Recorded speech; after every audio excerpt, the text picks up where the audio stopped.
for the purpose of the record, my name is Job Sikhala. I am advised that I stand convicted of the offense of defeating or obstructing the course of justice as defined in terms of section 184, subsection 1, subparagraph E of the Criminal Law Codification and Reform Act, Chapter 923. I'm 50 years old. I have lived in this world for at least half a century. The experience of the past 50 years of my existence have nurtured within me a mature understanding of the consequences of different sets of events that occurs in one's life. I've attended various court sessions in my capacity as a legal practitioner and also as an accused person. I have gained the full appreciation arising from that experience of the use, misuse, and abuse of the legal processes. My life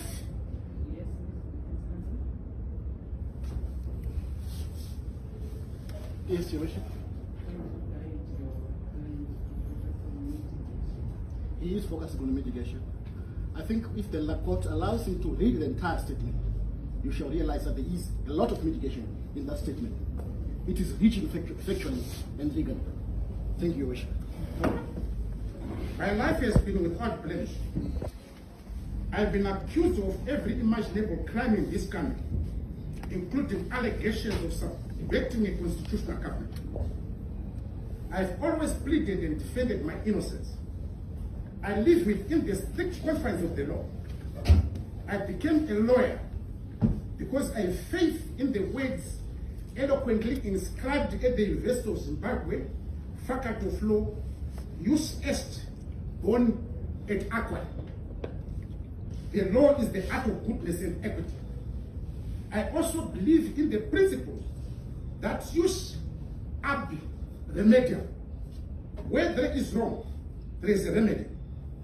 I have never taken the law into my own hands all my life. I have always been a faithful servant of the law. Through my work as a legislator, I always strive for the promotion of laws that serves the needs of the people. I do not wish to see the law being transformed into an oppressive tool on the people by the powerful. I was born in October 1972 in the good communal land. I grew up under the oppressive Smith regime. Zimbabwean independence came when I was just a young boy, 8 years of age. Those were the days when freedom fighters, our fathers and our other villagers, would sit us in the village compound and explain to us why the liberation war was being fought. Much of what I am today was molded on the framework of the values for freedom, equity, and human dignity taught to me by my forebears.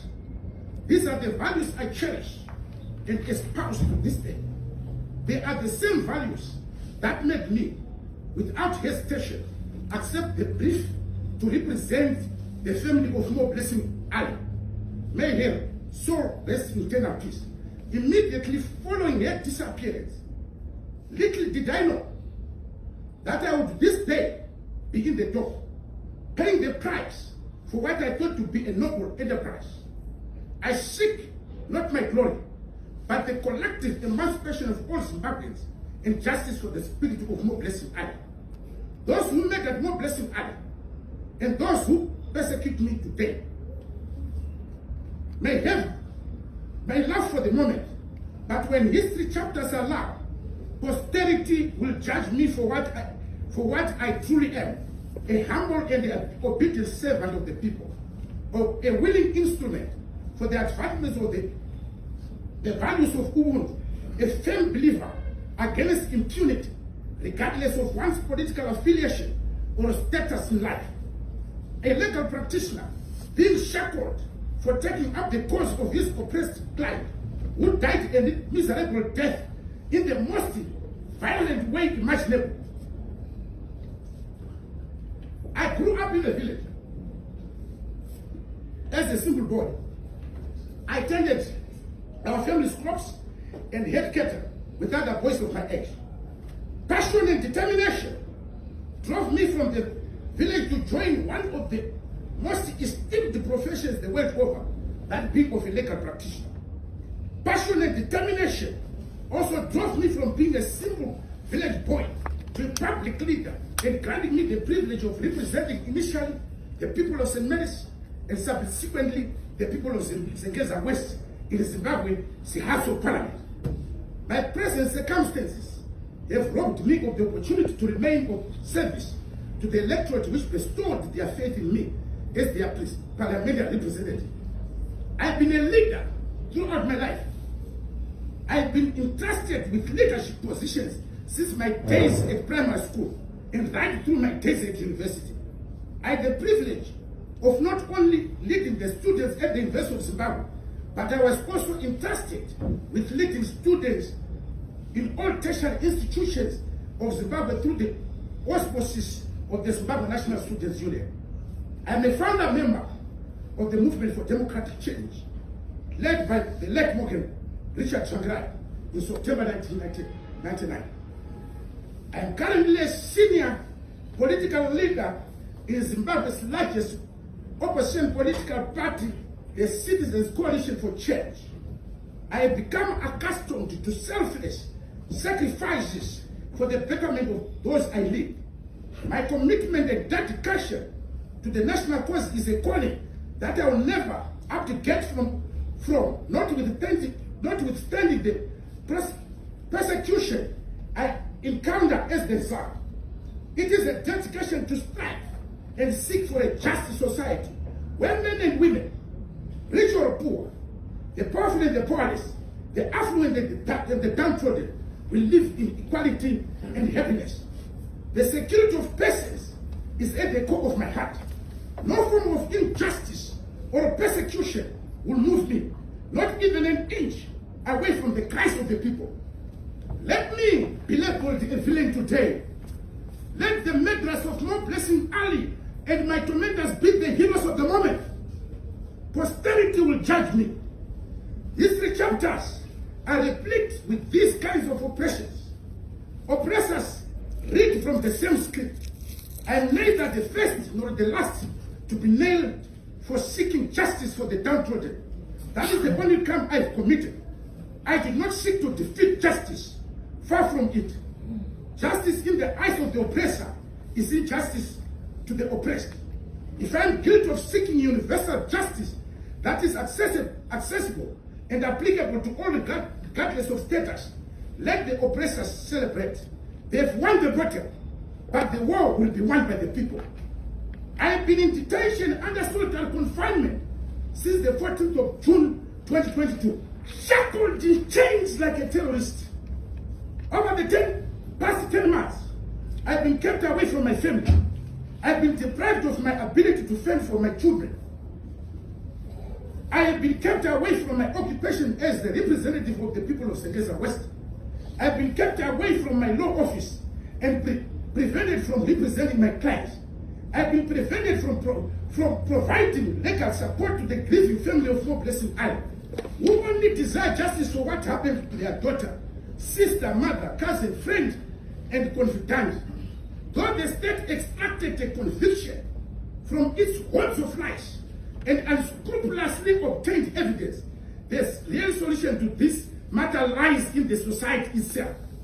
The legal issues that were before this court are basic and elementary. It is certainly repulsive to any right-thinking citizen that a crime can be born out of and sustained by allowing a police officer in the comfort of his office without having anything else to do but surfing the internet for entertainment on YouTube to come across a video created and uploaded by enterprising content creator and therefore arrest a person who neither had knowledge of the video and is unaware of its circulation and send them to jail. More so, based on the video clip found on an entertainment site created and posted by unknown people seeking to provide entertainment. This creates a dangerous precedent for our criminal justice system. Those with a score to settle against others have been given a carte blanche. They can easily pay enterprise content creators to create a video of a person they have a vendetta against, make certain utterances that can be deemed to be offensive, and link it to our gullible police officers who have no willing to investigate but exceeding zeal to arrest and detain. History will be my judge. Posterity will be my judge. I have no control over my fate today. I can only leave it to history to be the judge. I will let society to whom this court must be allegiance pronounce its own verdict. If I have strayed from any of the virtues of Ubuntu, if I was wrong for me to join the call for the justice for more blessing I, if I should have refrained from offering legal representation to a family in grief, then I will gladly accept whatever punishment is meted against me. I leave it to history to judge me. My conscience is clear. My faith, even my demise, while shackled in the oppressor's prison, will not put an end to the quest for justice. The pages of history will always turn at some point to the victim's glory. It may take decades, even centuries, but the truth shall come out. Those who came before me succeeded in removing the yoke of colonial rule. It took them close to a century to do so. I am only 50 years old. The words of Scrooby has been my companion and friend for over 10 months now. Prison walls confined the iconic Nelson Mandela for 27 years, but did not confine his ideals and did not kill his spirit. Prison walls confined several leaders of the liberation struggle, but it failed to contain the ideals they stood for. The hangman's noose cut short the life of Miriam and Sepulchre Good, but did not kill their ideals they stood for. Whatever penalty that may be imposed against me will not contain the ideal of seeking justice against the callous murder of More Blessing I, nor will it contain the ideal of a free, peaceful, and just Zimbabwe. I resonate with the following writings of Freeborn Mron. I was born in a now defunct racist country called Rhodesia. All Africans born in that country were without political rights, human rights, or any kind of rights. But in spite of it all, my spirit was always free.